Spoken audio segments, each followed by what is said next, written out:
Richard Boyd Barrett, I mean, I suppose the strange thing about your position is, you know, Donald Trump is against certainly parts of NATO. He doesn't think it's funded correctly. He's against forever wars, he says all the time. He doesn't support the war in Ukraine.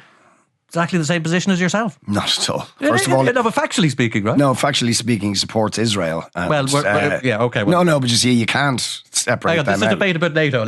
We'll get to Israel in a second. Well, I'll get to it right now. Well, if you want. Right? Because the thing about the declaration that was made by NATO yesterday was absolutely shocking in that it talked about international security concerns. It rightly condemned Vladimir Putin for the invasion of Ukraine, and it did not say a single word about the genocide that is taking place in front of the world's eyes by Israel against the Palestinians. Now, why is that? Why, when you have a very, very long, wide-ranging document which talks about boosting up the military industrial complex, increasing arms spending, and justifies it on the basis of geopolitical threats and security concerns, doesn't mention one word about what the International Court of Justice believes is possibly a genocide. Now, the reason, of course, is because the major states that dominate NATO supply arms to Israel, are allies of Israel, and support Israel. Okay, so that, to me, tells you everything you need to know about the NATO military alliance. But when you review your position, which is long-standing, right? Would you agree you've held this position for a long time, right? That's fair to say. And 32 countries are members of it, right? 32, right? Do you not say to yourself, hang on a second, so 32, some of them very good countries, progressive countries, some of them you probably know people there, you'd respect their institutions and so on. All of them are wrong, but we're right.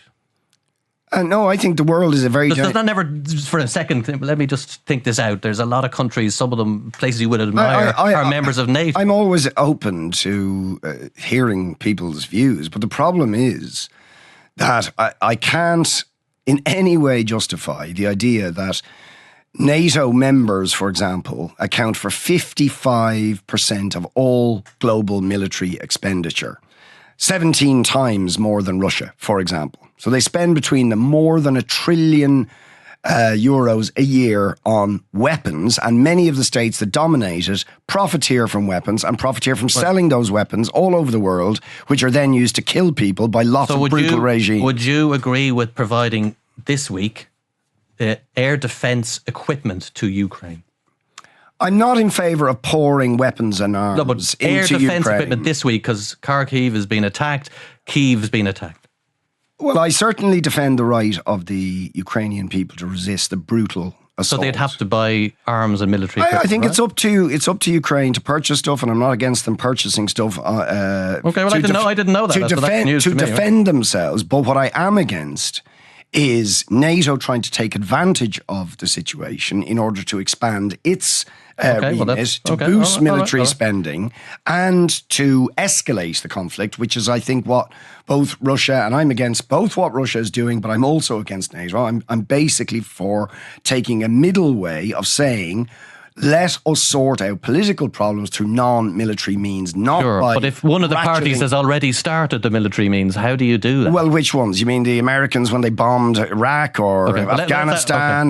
But you see, I'm sorry, but I'm not willing to say the only bad guy in this is Russia. Russia is a bad guy. It's a bad actor. But if we're doing a debate about Ukraine, we can't... No, you didn't say it was a debate about Ukraine. You said it was a debate about NATO. And I'm talking about NATO. And NATO is dominated by the United States, Britain, France. Let's bring in our second contributor to give his perspective.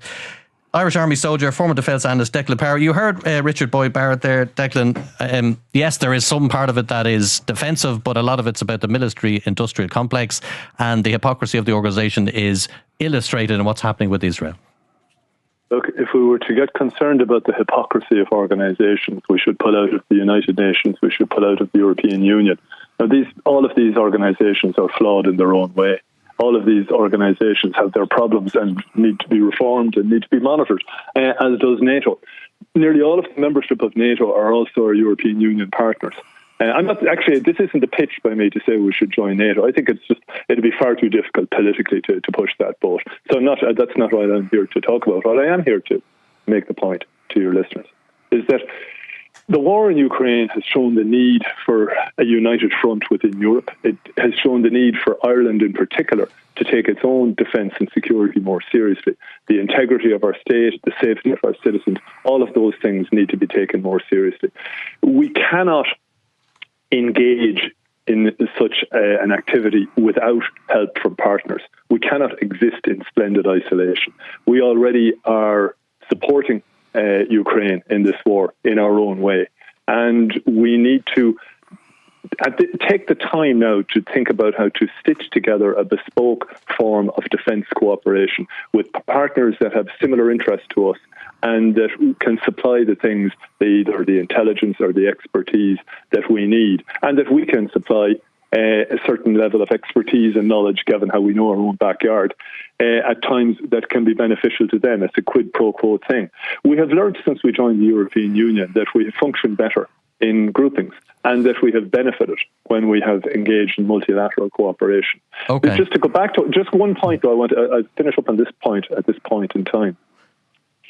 The best argument for the existence of NATO in recent times didn't come from a NATO leader. It came from the General Secretary of the United Nations, Kofi Annan. I think it was following the publication of the Barami report into development of tools for conflict management and peace enforcement, where he wished that there was a NATO equivalent in Africa in order for the UN to be able to contract out missions to organisations that had the command and control, leadership, resources, training and quality of military forces to engage in certain activities.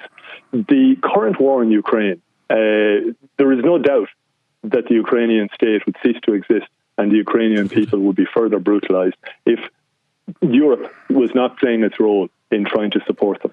And I think Richard has to take on board one point. It's a bit mealy-mouthed to say he supports Ukraine being able to buy weapons to defend itself. It would have gone under a long time ago. Richard, very briefly on that. Maybe that's the piece that okay, Declan, you've had the microphone for a fair bit.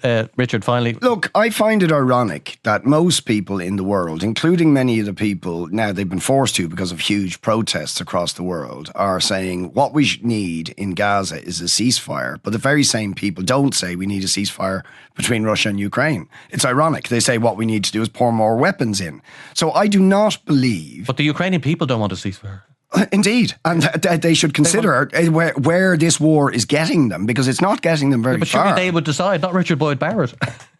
But am I allowed my opinion? Should you decide? But you don't Should live Declan there. decide? Should Declan decide? No, I'm just saying let the Ukrainian people themselves decide. Presumably. Yeah, and I said they have a right to defend their territory. Okay, that's fine. Yeah. Right? But so do the Palestinians, but nobody thinks they have a right. Sure. Why is it nobody is defending their right to defend their Palestine? Well, some people are. Some people are. No, they're condemned. Whenever they pick up a gun, they're condemned. Yeah. Now, I'm not, by the way, advocating in the same way. I know. I'm not advocating they pick up a gun, but they have as much right to pick up a gun as a Ukrainian has. But the question is, do we advocate that as the solution to the conflict? And I happen to believe that there isn't military solutions to these conflicts. Ultimately, no, there isn't. Yeah, but NATO believes there is, and NATO wants us all to ratchet up military expenditure in a dangerous way. Okay, I thought it probably needs more time for the debate. I think it's a complex one.